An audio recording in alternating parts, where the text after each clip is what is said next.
It was, as Boris Sanchez reported, quite a day for President Trump and quite a day of headlines generated by the president himself, from tweets on crooked Hillary, as he said, to cheating Obama, another term he tweeted about today, to attacks on Amazon, to claims that he's the toughest president on Russia. Certainly a lot to talk about. Joining us for that, former Republican senator and presidential candidate Rick Santorum, and former neither one of those things, Democratic strategist Paul Begala.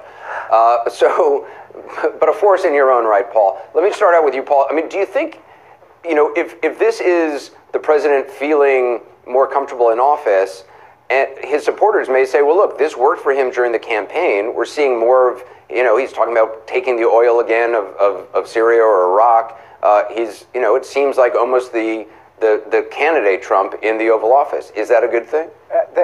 Well, it is what it is. People knew what they were getting when they voted for him. I do recall him telling you, Anderson, it was about July of 2015, I'll change my tone if I become president. I'll be more presidential. And then he repeated that over and over. I'll be more presidential than Abe Lincoln.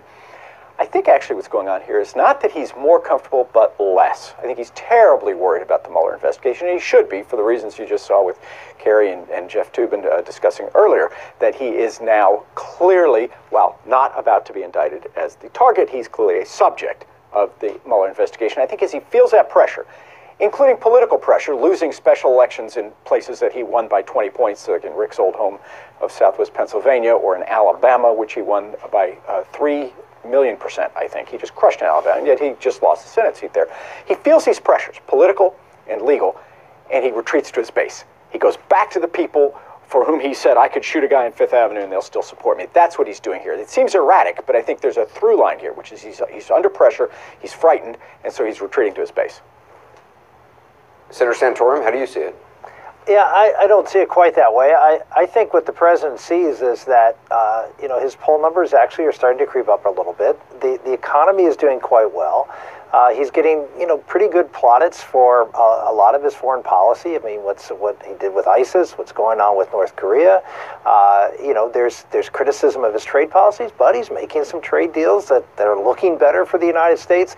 I think the president sees a couple of things. Number one, he can go out and say these outrageous things, and he knows, because he's done it over and over again, he can walk them back and make a deal. But it's a strategy for him. He likes to do it. It liberates him by letting Trump be Trump.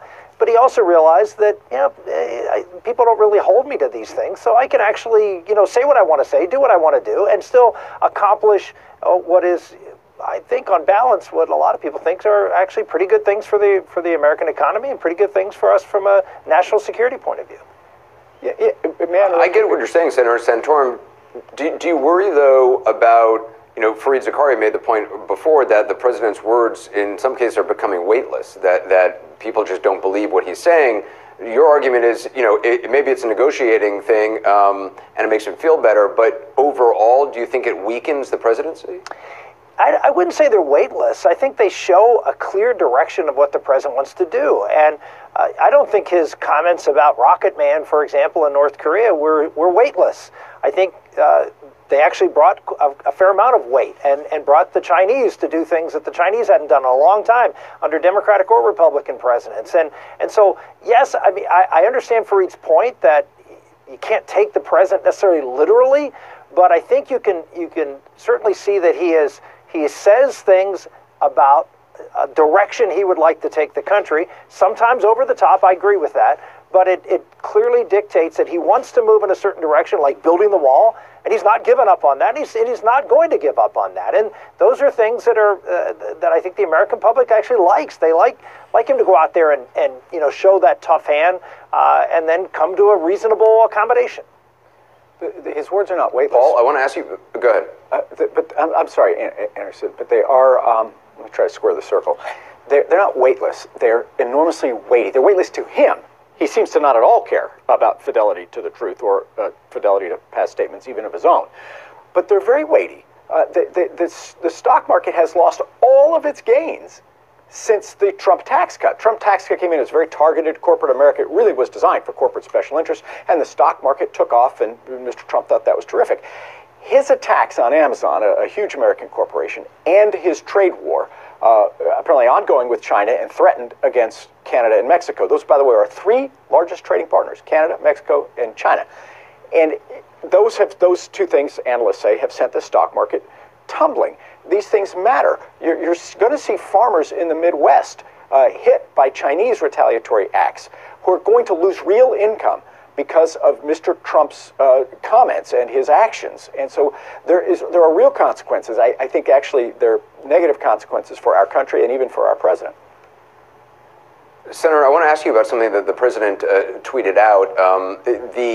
It was actually just earlier today. He said, "Thank you to Rasmussen for the honest polling, just hit 50%, which is higher than cheating Obama at the same time in his administration."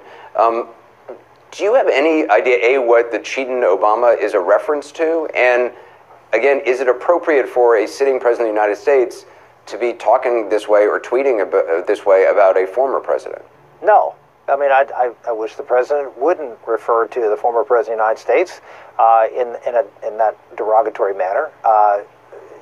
That's all I can say about that. I wish he wouldn't do it.